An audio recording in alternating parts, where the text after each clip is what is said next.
Hi friends, this is Krish the Urban Naxal. Today friends, I want to make an offer to you. And my offer is like this. Anybody who has lost money to any builder in the last 5 years or 10 years or even longer, even if a judicial order has been passed that is adverse to him, even if a judge has gone and said that the builder was right to take his money, or in any case, the flat buyer, the allottee, failed to prove that the builder was wrong. So very often what happens is, the judge will not say that the builder was right to take the money of the flat buyer, but the judges will say the flat buyer failed to prove beyond all reasonable doubt that the builder wrongfully took the money from this guy. And through such judicial orders, because the law is an ass. I didn't make that up. Check it out, it's a proverb. The law is an ass. You will also find proverbs like the law is blind. So, it's a fact. Courts are sometimes called, they're not called the courts of justice. Among lawyers, they are called the courts of surprises. Because judges can pass surprising judgments, amazing judgments, judgments that fly in the face of the facts, judgments that fly in the face of the law, judgments that fly in the face of common sense, judgments that defy every logic that you can apply to it. They are there in good numbers.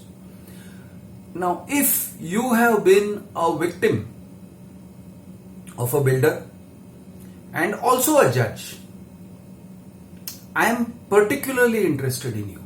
I am particularly interested in featuring your case in its fullest beauty and glory. I want to talk about what happened to you, about how you lost your money, about how you went to court and how you got an adverse judgment. And I'll tell you why. You know this already. I have a bone to pick with builders because of their practices. I also have a bone to pick with the judiciary because of their practices. Because the judiciary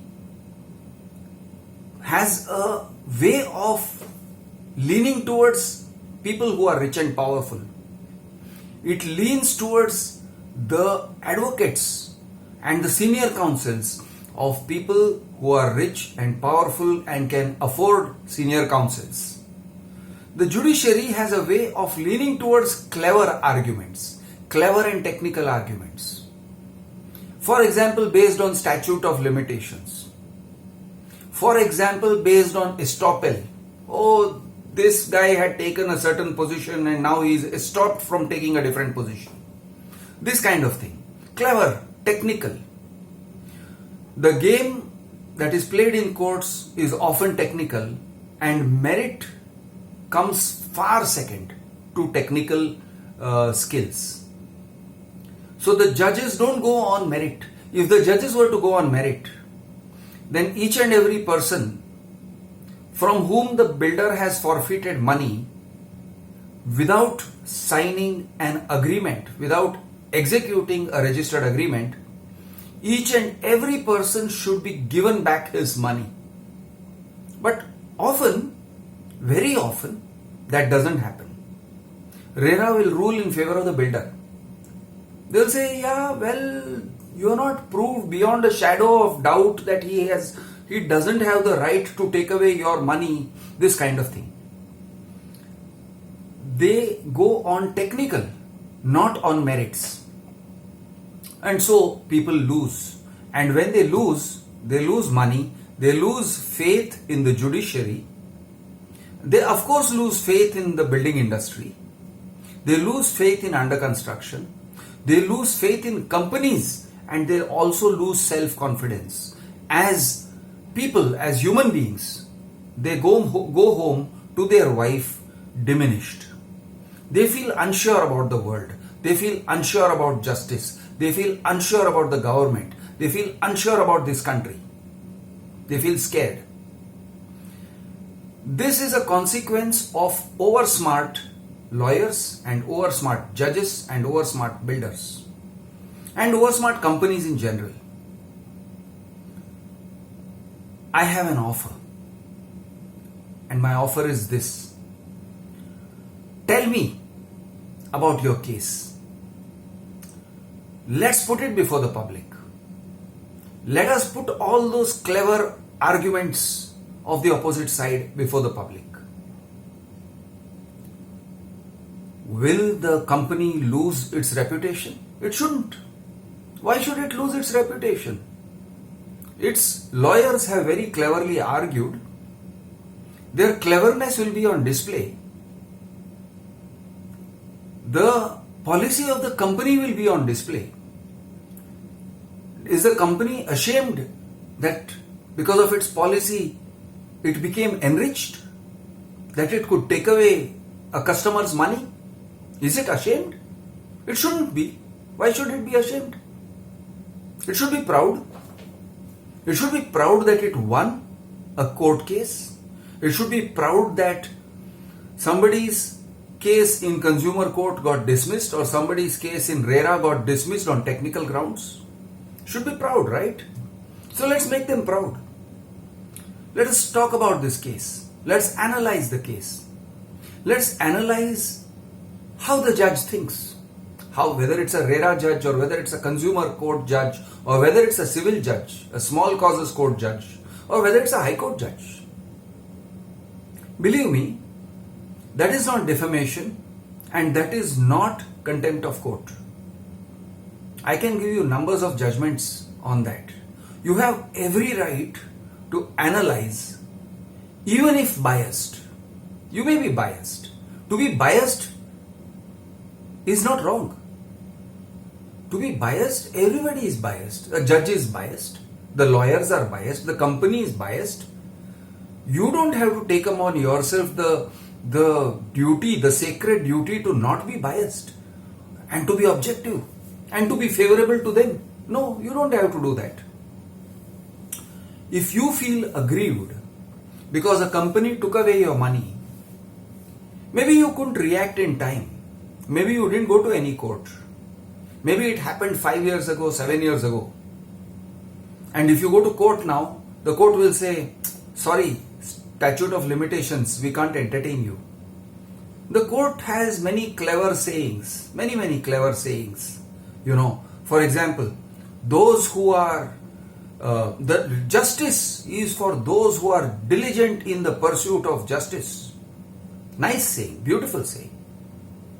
It prevents people, ordinary, aam aadmi, like you and me, from getting justice because we are too late. Because we were too busy with our jobs, we were too busy with our businesses, or we were just too scared of going to court.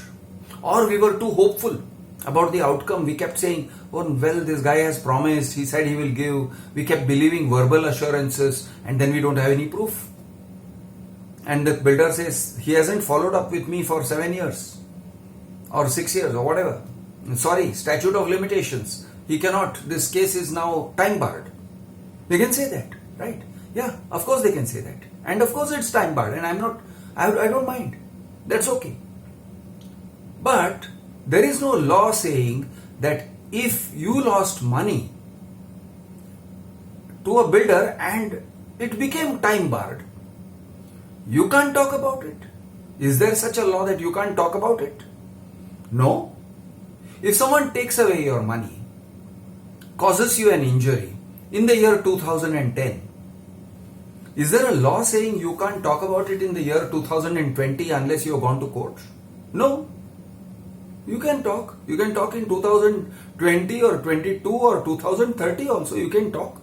You can talk till the end of your life. You can talk on the last day. You can talk privately to your friends. You can talk publicly to me. Or you can talk privately to me and I choose to publish it. I choose to make public a private conversation between you and me. Why not? You are not involved. You can say, sorry, I only told Krish. I sent Krish a selfie video talking about my loss, but I only gave it to Krish. Now, the choice that Krish made to publish it on his YouTube channel, that's his choice. How is it my defamation? It's not my defamation, it's not my contempt. Krish is a contemptuous chap, Krish is a defamatory guy. He did something, I don't know, what can I do? I'm offering you that. And why is it? What is the logic? What is the logic of this offer? I'll explain. Companies in particular, others also, but companies in particular, have exceedingly become good at taking away people's money, cheating them, practicing double standards, showing one thing in the beginning and giving another thing in the end, framing rules, framing policies which are adverse to people, which are against common man, which are against the customer, framing tricky policies that a common man can't understand clearly. They will say it is one thing, but the writing says something else. Their salesman in the sales office says one thing, or their employees say one thing, but if you read the writing, you find it is something else. They do this. A lot of companies do this in various domains. Employer-employee relationships between company and you. Quite often, you don't have the rights as an employee. Why? Because the company made you sign some paper which said you are an outside consultant. But you are not an outside consultant here. You are coming daily. You are expected to report for work. You are expected to swipe your card when you go in, exit and entry. You have to swipe how long you have been there. In spite of this, and they have very stringent rules. Now, do you have such stringent rules about attendance for consultants or contractors? But a company will very cleverly define you as a contractor or a consultant, an outsider, a variety of ways to do these things, and yet treat you like an employee, give you only certain amount of paid leaves, not give you overtime, make you work your ass off overtime, make you work your ass 24/7, make you work on holidays, declare a holiday and then make you work on that holiday. They can do all kinds of things. They can put you under pressure of peer reviews and performance appraisals and all kinds of things. These double standards, companies are exceedingly good at. And courts, I'm sorry to say, courts are extremely bad at addressing these problems. They're extremely poor at giving you realistic remedies. If you have to go to labor court, then you should not have joined somewhere else. You should continue to be unemployed. There are all these kind of idiotic rules. If you take up employment somewhere else, then you can't take a case against you. They will not take a case against your employer, your previous employer. There are these kinds of rules. So labor laws don't protect you. Industrial court doesn't protect you. I have some very pathetic cases of people who have fought for 20 years, 30 years. From labor court, it will go to industrial court. From industrial court, it will go to high court. From high court, it can get remanded back. High court judges can do a very idiotic thing. They will remand it back. Industrial court can also do these idiotic things. They will remand back to labor court. Things can keep on going around in circles because company lawyers, especially company lawyers, are very good at their job. And they are paid lakhs and crores of rupees to be very good at their job. And they are very cunning at their job. Let them be cunning. That's fine. Can't help it. That's the system. But it's also the system that if you talk about it, there's no law against talking. Suppose, I'll give you an analogy. Suppose someone suppose a policeman beats you up, beats you black and blue. Let us assume for a moment that he had the right to beat you black and blue, that he was within his authority to beat you black and blue, that the chief minister had said you can lathi charge at will, you can break people's heads. Some chief minister like Yogi Adityanath had said such a thing. Break their head. Faad do. He said it. The cop did it. You tried to get the cop punished. You couldn't.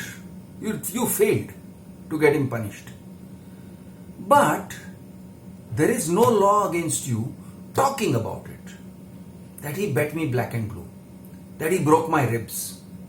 That I had injuries. That I was hospitalized for 2 weeks. Talk about it on the basis of facts. You have a right to put facts before the public. Let the public, you don't call the cop a bad guy. You don't have to call him that. Let the public figure it out.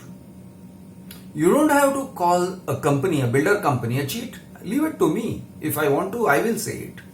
You don't say it. You don't have to call the builder a bad guy. Just say he took my money. He took 25 lakh rupees in the year 2016 and he didn't give it back to me. I tried and tried and tried and he didn't give it back. He didn't give me land, he didn't give me a flat, he didn't give me a square inch of anything. He took my money. He forfeited it. He said he forfeited it. He wrote me a forfeit letter. Or he didn't write anything. He just kept quiet. I kept phoning him. Nothing happened. Just show me the proof that you gave this guy 16 lakhs or 20 lakhs or 30 lakhs or whatever that figure was. I'll write an email to him. I'll write a letter to him. I'll say, hey, listen, it seems you took Mr. 16 lakhs or 20 lakhs from this guy. Let's call him Mr. Jayesh Shah. So you took, I'll write to whoever builder, Lodha, Rundwal, Godrej, you name it. You took 20 lakh rupees from this person and this was the correspondence that you did with them and you didn't give it back, right? Is this correct? Is this factual? I'll write to them. Now let them figure it out that we're going to make a video. Of course we'll make a video. You have a right to make a video. They took away your money. You don't have a right to talk about it. You have a right to talk about it. Is it defamation? Why should it be defamation? Does the law say that they can perform some actions and yet their reputation should not be harmed by such actions? I don't think so. If the law says that, I'm willing to break that law. If such a law exists. I know that law doesn't exist. But if some judge is stupid enough, idiotic enough to say that, I'm willing to commit contempt of that any day. I'm willing to break laws. If the law is bad, if the law is unjust, let us break those unjust laws. There's no need for us to go along with those laws. You know, a lot of guys have this regret. They say, Arey yaar, I wish I were born in the time of the freedom struggle. Mahatma Gandhi and Jawaharlal Nehru and, all those guys, those tough guys, they braved the beating of the police and they went to jail, and I wish I was born then. I could have done something great. Hey, you don't have to wish you were born then. You are born now. You are alive now in this age. There are plenty of challenges. There are plenty of battles to be fought. Let's fight them. Does it mean going to jail? Yeah, sure. Why not? Our founding fathers went to jail. We are proud of it. We have all kind of songs saying sar kata sakte hain lekin sar jhuka sakte nahi. We have this very sentimental Lata Mangeshkar song, kar chale hum fida jano, what is it? Hum fida, I think. जानो तन साथियों अब तुम्हारे हवाले वतन साथियों and all that blah blah blah, right? We have all of those beautiful patriotic songs, and our blood starts, beating faster on Independence Day and Republic Day when we start hearing these songs, right? Well, we got plenty of opportunities. The British Raj is not over. These companies, the East India Company wasn't the only bad company. There are plenty of bad companies. They're doing plenty of bad things. There's a battle to be fought. There's an independence battle to be fought. There's a freedom struggle waiting to be fought, to be struggled.